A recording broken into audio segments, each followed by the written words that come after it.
Earlier this week, as I was doing a bit of cleaning and straightening up, I paused to pick up a photo book from a trip to London in early December several years ago. I've shared before, my friend Cathy makes these beautiful photo books of our travels, and she refers to them as the Kate and Cathy Adventures.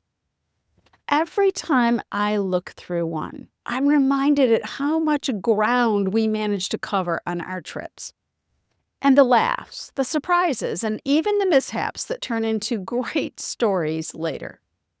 It's funny how you often don't realize how far you've traveled until you see it all laid out. And that's exactly where we are right now. You have traveled through an entire year, day by day, week by week, mile by mile. And before you launch into planning 2026, it's worth pausing as you're nearing the finish line of this year to ask one of the most powerful questions in the entire year-end review. What went well and why? We love to celebrate the win, and yet often we skip the part that matters most, the second part of that question. What did we do to contribute to the win? What created the win? What action, what pattern, what support, maybe environment made that success possible? At this time of the year, I go back to my list of what actually happened this year and I pull out the wins. And I create space for myself to think into what contributed to each win. Honestly, I used to skip over this part, especially if I really wasn't sure of the answer. Don't make the same mistake. The figuring out and answering what contributed to the win is really where the magic is. The clarity that comes from understanding the why behind your wins is transformative. If you want to repeat those wins next year, or multiply them, or build upon them, you need to know what created them. This is where your confidence comes from.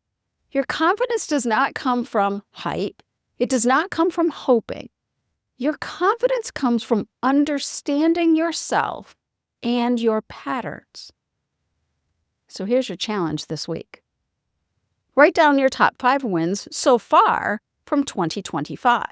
And remember, we're not labeling the wins as big or small or tiny. A win is a win. They all count.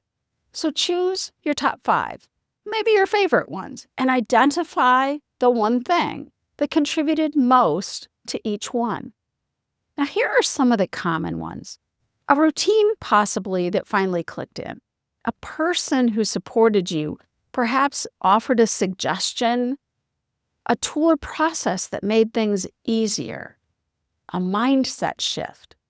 For me, frequently, I find that some of my largest wins, the contributing factor was a mindset shift on my part. And then the other one that we sometimes overlook is that you showed up. You showed up consistently, even when it wasn't perfect. Answer the question of what contributed to your wins are the breadcrumbs that will lead you into 2026 with confidence. You know what to do to create more wins. Every finish line, every moment of reflection is really a starting point for what's next. Let your wins fuel the next stretch of your journey. See you next week.